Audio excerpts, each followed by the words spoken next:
Hello friends, daily dictation के लिए channel को सब्सक्राइब कर लें। यह डिक्टेशन 5 सेकंड बाद शुरू होगी।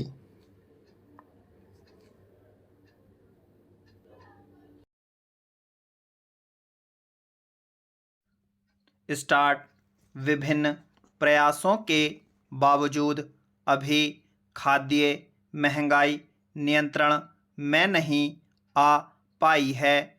वित्त मंत्रालय ने भी जुलाई की अपनी रिपोर्ट में आगाह किया है कि वैश्विक तथा क्षेत्रीय अनिश्चितताओं और देश के भीतर आपूर्ति में अड़चनों की वजह से आने वाले महीनों में भी महंगाई ऊंची बनी रह सकती है। महंगाई पर नियंत्रण इसलिए भी ज़रूरी है क्योंकि इसकी दर अधिक रहने से आम आदमी की मुश्किलों के साथ आर्थिक विकास भी प्रभावित होता है। हाल ही में 13 सितंबर को प्रकाशित संयुक्त राष्ट्र खाद्य एवं कृषि संगठन के मूल्य सूचकांक के मुताबिक वैश्विक स्तर की बड़ी अर्थव्यवस्थाओं के मद्देनज़र भारत में खाद्य वस्तुओं की कीमतें कुछ अधिक हैं। इसमें कोई दो मत नहीं कि इस समय बढ़ती महंगाई लोगों की जेब पर भारी पड़ रही है।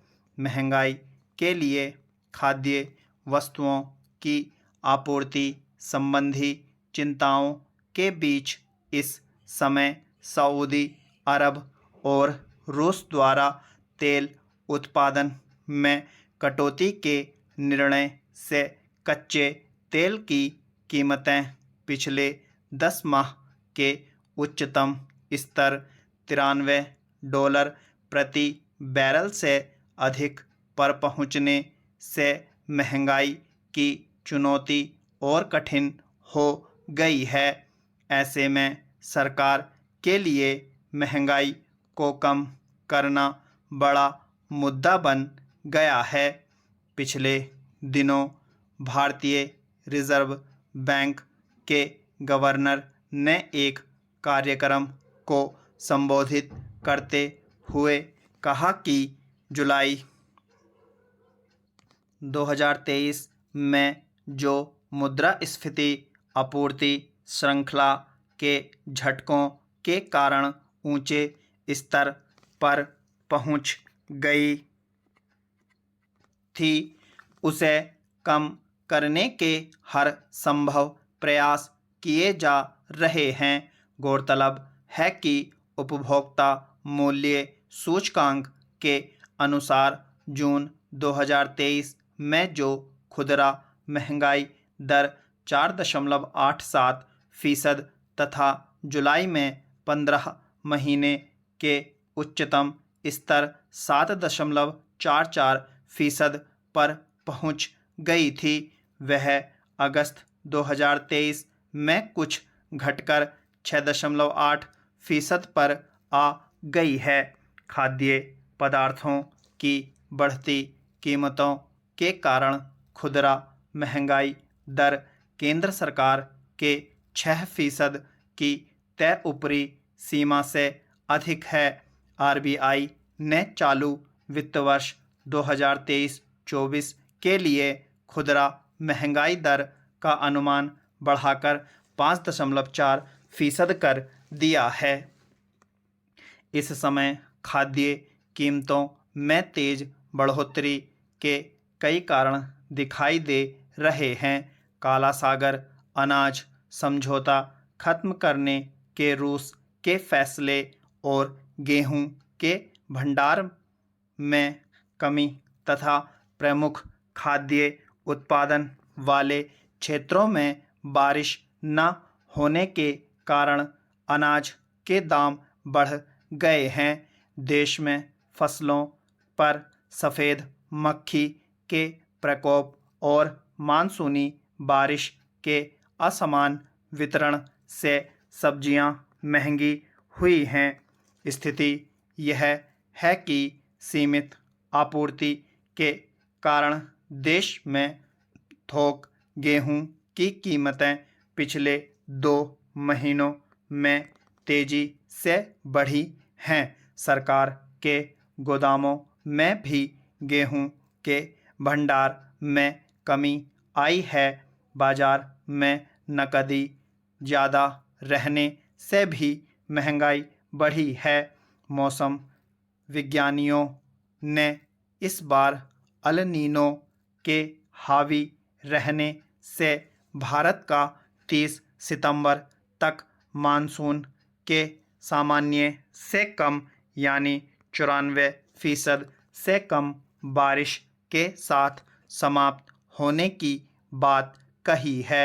मौसम विज्ञानियों के मुताबिक अल नीनो के अगले साल वर्ष मार्च अप्रैल तक इसी स्थिति में रहने की संभावना है। इसमें कोई दो मत नहीं कि देश में खाद्य कीमतों के कारण बढ़ती महंगाई को नियंत्रित करने के लिए केंद्र सरकार और आरबीआई ने कई प्रयास किए हैं। केंद्र सरकार ने 29 अगस्त को घरेलू रसोई गैस सिलेंडर के दाम 200 रुपये घटाकर बड़ी राहत दी है। 24 अगस्त को आयोजित आरबीआई की मौद्रिक नीति समिति की द्विमासिक समीक्षा बैठक में टमाटर सहित अन्य सब्जियों की बढ़ती कीमतों के कारण ब्याज दर को न बदलते हुए 6.5% रखने का महत्वपूर्ण फैसला किया गया। केंद्र सरकार द्वारा खाद्य पदार्थों के निर्यात पर लगातार सख्ती बरती जा रही है।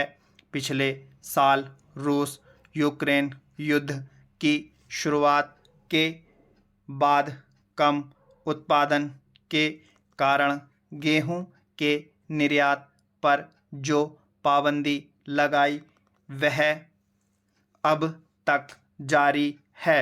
सरकार ने बासमती चावल के निर्यात के लिए $1200 प्रति टन को न्यूनतम मूल्य तय किया है। प्याज पर 40% निर्यात शुल्क लगाया है। केंद्र ने 25 अगस्त से उबले चावल के निर्यात पर भी 20% शुल्क लगा दिया है। गेहूं और चावल की बढ़ती कीमतों को काबू में करने की कोशिश में सरकार जुटी हुई है।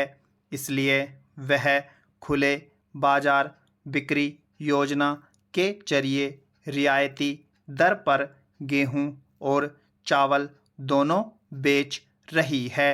इसी तरह सब्जियों, दालों और तिलहन के दाम काबू में रखने के लिए भी खास उपाय किए गए हैं। सरकार पेट्रोल का आयात खर्च घटाने और कम कीमत रखने के मद्देनज़र पेट्रोल में 10% एथेनॉल मिला रही है। स्थिति यह है कि महंगाई नियंत्रण के विभिन्न प्रयासों के बावजूद अभी खाद्य महंगाई नियंत्रण में नहीं आ पाई है।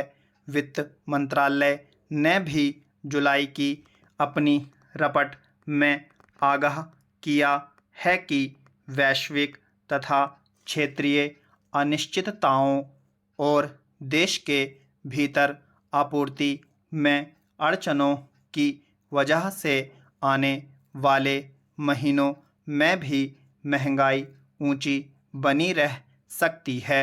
महंगाई पर नियंत्रण इसलिए भी ज़रूरी है क्योंकि इसकी दर अधिक रहने से आम आदमी की मुश्किलों के साथ आर्थिक विकास भी प्रभावित होता है। स्टॉप।